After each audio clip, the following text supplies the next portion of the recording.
Hello बच्चों। पिछले video में हमने इलेक्ट्रिसिटी चैप्टर क्लास 10 साइंस में electric potential and potential difference को स्टडी किया था। इस वीडियो में हम चैप्टर के इलेक्ट्रिसिटी चैप्टर के बाकी सभी टॉपिक्स को कवर करेंगे। तो बात करते हैं हम इलेक्ट्रिक पोटेंशियल के बाद ओम्स लॉ की। तो इसमें मैं बहुत ही जो है क्विकली रिवीजन आपको कराऊंगा ओम्स लॉ। तो ओम्स लॉ ये बताता है कि अगर किसी कंडक्टर में, जैसे ये हमारे पास एक सर्किट है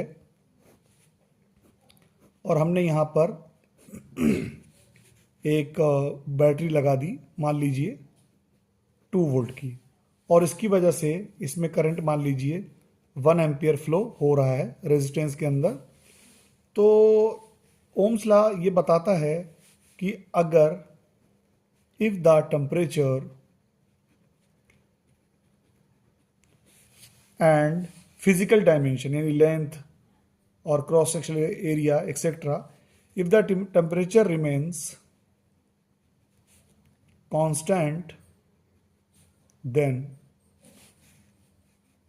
ratio of applied voltage across एक कंडक्टर या रेजिस्टर, एक ही बात है, and consequent current remains constant. यानी अगर टेम्परेचर कांस्टेंट रहे और साथ में इसकी physical dimension, length, cross sectional area constant रहे, तब अप्लाइड वोल्टेज किसी कंडक्टर के अक्रॉस और उसकी वजह से जो करंट जो है फ्लो होता है, तो उनका रेशियो कांस्टेंट रहता है। तो इसको हम इस तरीके से कर सकते हैं, जैसे मान लीजिए हमने 2 वोल्टेज लगाया है, यहाँ पर एक रेजिस्टर है 2 वोल्टेज और यहाँ पर उसकी वजह से करंट है 1 एम्पियर। तो ये हो जाएगा 2 वोल्ट अपॉन 1 एम्पियर, यानी कि इनका रेशियो जो है वो आ जाएगा 2। इसी तरीके से अगर हम यहाँ पर 2 वोल्ट की जगह एक और सेल ले लें 2 वोल्ट का, तो ये हो जाएगा टोटल 4 वोल्ट। तो इसकी वजह से जो है करंट जो इसमें होगा वो हो जाएगा 2 एम्पियर। अगर इसका जो है टेम्परेचर कांस्टेंट रहेगा तभी ये होगा। तो यहाँ देखिए आप 4/2, तो ये भी आपका 2। अगर इस तरीके से यहाँ पर 3 सेल ले लें हम, तो यहाँ पर जो वोल्टेज हो जाएगा वो हो जाएगा 6, और उसकी वजह से जो इसके अंदर करंट फ्लो होगा वो ऑटोमेटिकली 3 हो जाएगा। लेकिन क्या है कि रेजिस्टेंस का टेम्परेचर जो है वो कांस्टेंट रहना चाहिए, तो यहाँ पर भी 2। तो कहने का मतलब ये है कि अगर जो कंडक्टर है, कोई भी तार वगैरह हो सकता है, एक तार ले सकते हैं, उसमें भी एक्सपेरिमेंट कर सकते हैं, या कोई और भी चीज़ ले सकते हैं, इलेक्ट्रिकल अप्लायंस। तो यहाँ पर शर्त यह है कि टेम्परेचर उसका चेंज नहीं होना चाहिए। टेम्परेचर अगर चेंज नहीं हो रहा है तो जैसे जैसे वोल्टेज बढ़ाएंगे अप्लाइड, उसी तरीके से उसी के कॉरस्पॉन्डिंग और प्रोपोर्शनली करंट जो है उसके अंदर चेंज होगा, और इस तरीके से चेंज होगा कि V अप्लाइड वोल्टेज और करंट का रेशियो हमेशा कांस्टेंट बना रहेगा। तो इसको फाइनली हम जो है मैथमेटिकली लिख सकते हैं कि V is to proportional I, या simply V/I equal to constant. और ये जो कांस्टेंट होता है वो एक्चुअली में R होता है, यानी इसी को हम रेजिस्टेंस कहते हैं उस कंडक्टर का, जो हमेशा कांस्टेंट बना रहता है अगर टेम्परेचर कांस्टेंट हो। तो इसको हम लिख सकते हैं V = IR। ये बहुत ही इंपॉर्टेंट फार्मूला है। तो ये हो गया V = IR ओम्स लॉ का। एक फार्मूला यहाँ पर V/I = R आ जाएगा, और एक फार्मूला यहाँ पर आ जाएगा I = R/V। इस फार्मूले से ये जो तीसरा वाला फार्मूला है, इसमें आप देख सकते हैं कि I = होता है, सॉरी, V/R हो जाएगा। I = V/R। यहाँ पर आप देख सकते हैं कि अगर किसी कंडक्टर या किसी मटेरियल का रेजिस्टेंस जितना ज़्यादा होगा उसके अंदर करंट उतना ही कम फ्लो होगा। तो बेसिकली रेजिस्टेंस अगर हम देखें रेजिस्टेंस क्या है, तो उसके लिए बात करते हैं। बच्चों, रेजिस्टेंस जो है वो किसी एक मटेरियल की एक प्रॉपर्टी होती है यानी the property of a material due to which it oppose the flow of current through it। यानी एक जो है कंडक्टर की मटेरियल की एक प्रॉपर्टी है जिसकी वजह से ये फ्लो ऑफ करंट को जो है रोकने की कोशिश करता है। जैसे यहां पर जो ये कंडक्टर है तो इसके अंदर जो रेजिस्टेंस जो है वो एक प्रॉपर्टी है जिसकी वजह से करंट फ्लो होने में प्रॉब्लम क्रिएट होती है। और ऐसा इसलिए होता है कि जैसे कि जब मान लीजिए हमने यहाँ पर एक कंडक्टर में बैटरी लगाई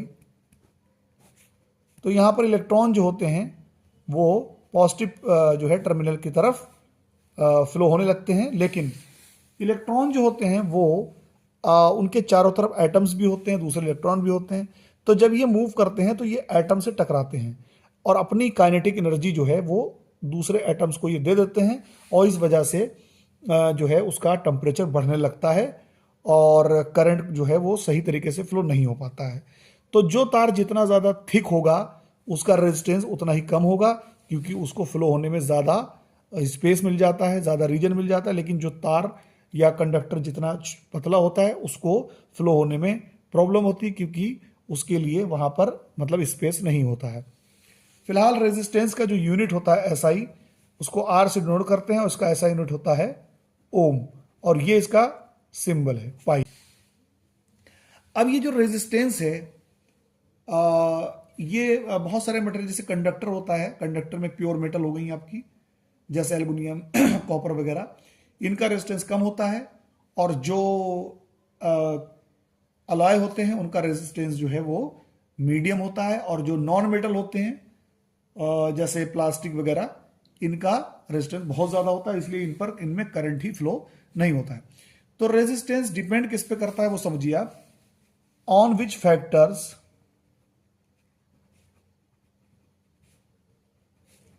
रेजिस्टेंस डिपेंड। देखिए सबसे पहली चीज है कि रेजिस्टेंस जो है वो लेंथ पर डिपेंड करता है।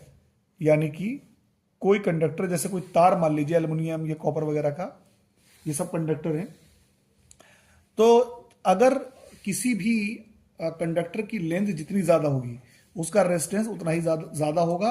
और ओम्स लॉ से हमें पता है I equal to V upon R, तो रेजिस्टेंस ज्यादा होगा तो उसमें करंट कम हो जाएगा। यानी कि लंबे तार में, लॉन्ग वायर में करंट फ्लो होने में प्रॉब्लम होती है, आसानी से फ्लो नहीं होता।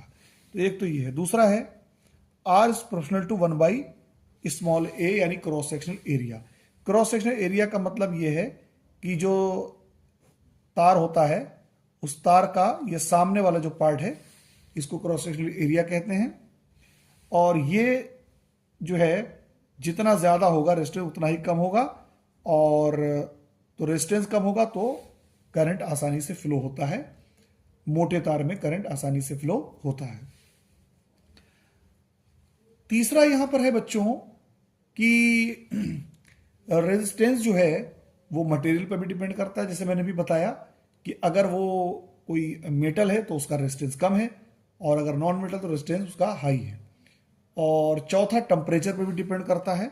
टेम्परेचर जो है, प्योर मेटल जो होती है उसका रेजिस्टेंस जो है टेम्परेचर बढ़ने से बढ़ जाता है, लेकिन जो अलॉयज होते हैं जैसे कि नाइक्रोम वायर वगैरह, तो उस केस में टेम्परेचर बढ़ने पर कोई ज़्यादा फर्क नहीं पड़ता है, बहुत मामूली सा जो है उसका रेजिस्टेंस बढ़ता है। फिलहाल ये दोनों जो हैं इनको अगर हम कंबाइन करें तो हम लिख सकते हैं R is proportional L upon A, और R equal to sign of proportionality को जब रिमूव करेंगे तो रो एल अपॉन ए, यानी एक जो है हमारे पास एक कांस्टेंट आएगा, इसको हम लिख सकते हैं रो, इस तरीके से लिख लें रो एल अपॉन ए, और यानी R equal to rho L upon A. ये रो जो है बच्चों ये कहलाता है रेजिस्टिविटी। आप समझिए जरा, ये आपकी है रेजिस्टिविटी। और रेजिस्टिविटी जो है इसको पुरानी किताबों में जो है इसका एक टर्म और था स्पेसिफिक रेजिस्टेंस, फिलहाल अब ये रेजिस्टिविटी है। और रेजिस्टिविटी जो है इसका ऐसा यूनिट होता है ओम मीटर, ओम मीटर। और तो ये आपका एक बहुत इंपॉर्टेंट फार्मूला है, R equal to rho L upon A. अभी हम इसके बारे में डिस्कस करने वाले हैं और ज्यादा।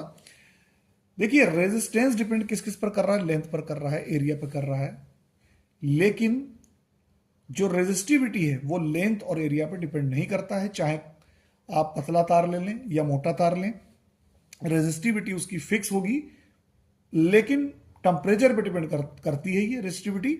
तो पर्टिकुलर टेम्परेचर पर रेजिस्टिविटी जो है कांस्टेंट होती है, चाहे कोई भी कंडक्टर या तार वायर जो है वो थिन हो चाहे थिक हो।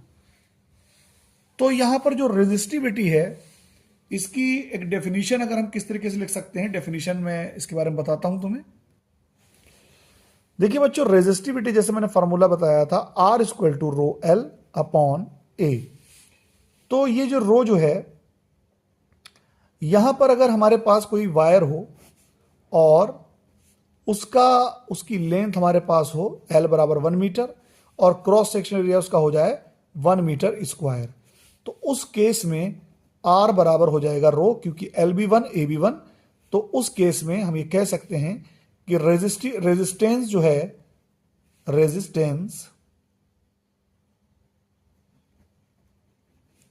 बराबर रेजिस्टिविटी इन वैल्यू, न्यूमेरिकल वैल्यू। तो न्यूमेरिकल वैल्यू में दोनों ये बराबर हो जाएंगे ऐसे कंडक्टर के लिए जिसका लेंथ 1 मीटर हो और एरिया 1 मीटर स्क्वायर हो। तो उस केस में जितना उसका रेजिस्टेंस होगा उस पर्टिकुलर टेम्परेचर पर, वही उसकी रेजिस्टिविटी होगी न्यूमेरिकल में, न्यूमेरिकल वैल्यू में मतलब। तो ये आपकी रेजिस्टिविटी थी। अब यहां पर बच्चों कुछ इससे रिलेटेड कुछ फार्मूले हैं जो हमको समझने हैं। देखिए R इक्वल टू, जैसा कि मैंने बताया, रो एल अपॉन ए। लेकिन क्या है कि अगर आपको फार्मूले में दूसरा फार्मूला बना सकते हैं, रो यहीं पर रखें आप, ये हो जाएगा आर ए अपॉन एल। ये R जो है रो के टर्म्स में, ये रो है R के टर्म्स में, ये फार्मूले हैं। और अभी मैं और फार्मूले इसमें बताता हूं। जैसे यहां पर अगर एरिया दिया हुआ हो तब तो आप ये फार्मूला लगा लें, लेकिन अगर एरिया की जगह, एरिया के प्लेस पर अगर रेडियस दी हो, क्योंकि जो तार होता है उसके सामने वाला जो क्रॉस सेक्शनल एरिया जो होता है वो बेसिकली एक सर्किल होता है। तो कभी कभी रेडियस दे रखी होती है और कभी कभी डायमीटर दे रखी होती है। तो रेडियस अगर दी होगी तो यहां पर फार्मूला हो जाएगा आपका R equal to rho L upon pi are square. और अगर डायमीटर दी होगी तो आपको पता है R इक्वल टू होता है डायमीटर बाई 2, तो ये हो जाएगा equal to rho L upon pi, R की जगह हो जाएगा D अपॉन 2 यानी D स्क्वायर, और 2 की जगह हो जाएगा 4, वो ऊपर आ जाएगा। यानी ये फार्मूला आप लगाएंगे। ऐसे यहां पर rho equal to R, A की जगह पाई आर स्क्वायर, तो पाई और pi are square upon L equal to R pi. अगर डायमीटर दी है तो डायमीटर में R equal to D by 2 होती है, तो डी स्क्वायर अपॉन 4, तो डी स्क्वायर अपॉन 4L। ये फार्मूला आपका हो जाएगा। यहां पर मैं कुछ और फार्मूले भी जो है बताना चाहता हूं शॉर्टकट में। वो फार्मूले ये हैं कि अगर जैसे रेजिस्टेंस दिया हुआ है किसी भी एक कंडक्टर का, और वो कह रहे हैं कि उसकी लेंथ 2 टाइम्स कर दी गई, या उसका एरिया हाफ कर दिया गया, आधा कर दिया गया, या उसकी जो है लेंथ आधी कर दी गई, तो उस केस में जो हमें फार्मूले लगाने हैं वो शॉर्टकट उसका क्या है वो समझ लीजिए। यहां पर हो जाएगा formula R1 upon R2 equal to L1 upon A1 multiply हो जाएगा इसमें A2 अपॉन L1। ये फार्मूला, यानी यहां पर आप इस तरीके से लिख लें, R1 upon R2 equal to ये हो जाएगा L1 अपॉन L2। तो यहां हो जाएगा L1 upon L2 multiply A2 upon A1। ये फार्मूला आप यहां पर यूज कर सकते हैं। और इसी तरीके से अगर रेडियस दिया हुआ है तो अब इस फार्मूले को आप बना सकते हैं L1 अपॉन L2 मल्टीप्लाई यहाँ हो जाएगा R2 square upon R1 square. और यहीं पर अगर डायमीटर दे रखी है तो आप सिंपली यहाँ पर डायमीटर भी रख सकते हैं, क्योंकि जब यहाँ पर R इक्वल टू जो होता है डायमीटर बाई 2 होता है तो डी स्क्वायर अपॉन 4 कैंसिल हो जाएगा। तो आप यहाँ पर ये फार्मूला भी यूज़ कर सकते हैं L1 upon L2 multiply R2 की जगह D2 square upon D1 square. ये फार्मूले भी बहुत इंपॉर्टेंट हैं, इसको आप याद कर लें। ये बहुत ही शॉर्ट फार्मूले हैं जो कि बहुत ज़्यादा आपको आसानी से क्वेश्चन न्यूमेरिकल को जो है सॉल्व करा देंगे। अब यहाँ पर हम एक क्वेश्चन इससे रिलेटेड जो है सॉल्व करेंगे ताकि कंसेप्ट समझ में आ जाए। बहुत सारे न्यूमेरिकल्स जो है करना पॉसिबल नहीं है, क्योंकि उससे जो है फिर वीडियो बहुत ज़्यादा लंबा हो जाएगा। तो मैं एक आध न्यूमेरिकल इसमें कराऊंगा। तो इसमें जो एक क्वेश्चन है कि हमारे पास एक वायर है, कंडक्टर, और उसकी लेंथ दी है जो है 1 मीटर, यानी L1 हमने इसको मान लिया, L1 1 मीटर दी है, और उसका रेजिस्टेंस जो है R1 वो है आपका 3 ओम, और उसका जो क्रॉस सेक्शनल एरिया है वो है आपका A1 इक्वल टू दिया हुआ है 100 सेंटीमीटर स्क्वायर। अब ये कह रहे हैं कि उस वायर की लेंथ को दुगना कर दिया गया 2 टाइम्स। तो एक बात समझ लीजिए कि अगर जब भी किसी भी वायर की लेंथ को 2 टाइम्स किया जाएगा तो उसका एरिया, क्रॉस सेक्शनल एरिया, यानी कि जो सामने वाला ये एरिया है, ये जो एरिया होता है इसको क्रॉस सेक्शनल एरिया कहते हैं, तो ये हाफ हो जाएगा। तो ये A2 हो जाएगा 50 सेंटीमीटर स्क्वायर। और फिर ये पूछ रहे हैं तब R2 क्या होगा जब लेंथ को यानी L2 को 2 टाइम्स कर दिया जाए, 2L1 यानी कि 2 इंटू 1 यानी 2 मीटर कर दिया। तो जैसा कि मैंने फार्मूला लिखवाया था आपको कि R1 अपॉन R2 बराबर होता है L1 upon L2 multiply A2 upon A1।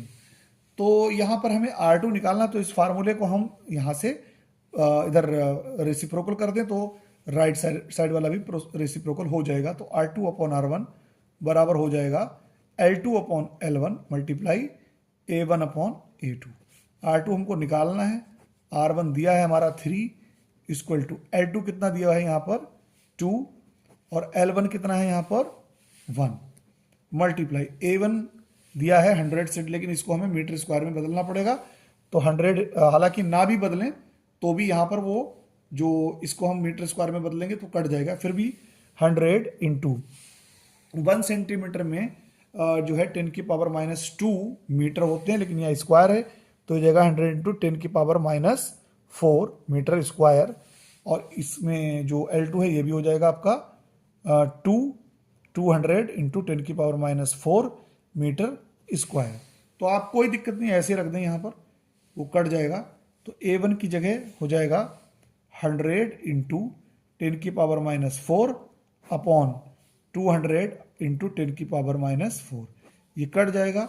और ऐसे ही 2 0 से 2 0 कट जाएंगे, कैंसिल हो जाएंगे, और ये हो जाएगा R2 equal to R2 upon 3 equal to 2/1। तो R2 इक्वल टू हो जाएगा 2 3 ज़ा 6 ओम। तो यानी कि इस तरीके से आप कर सकते हैं। और कहीं कहीं पर जो है A1 की जगह R दिया है, तो मैंने जैसा बताया फार्मूला उस हिसाब से आप कर सकते हैं।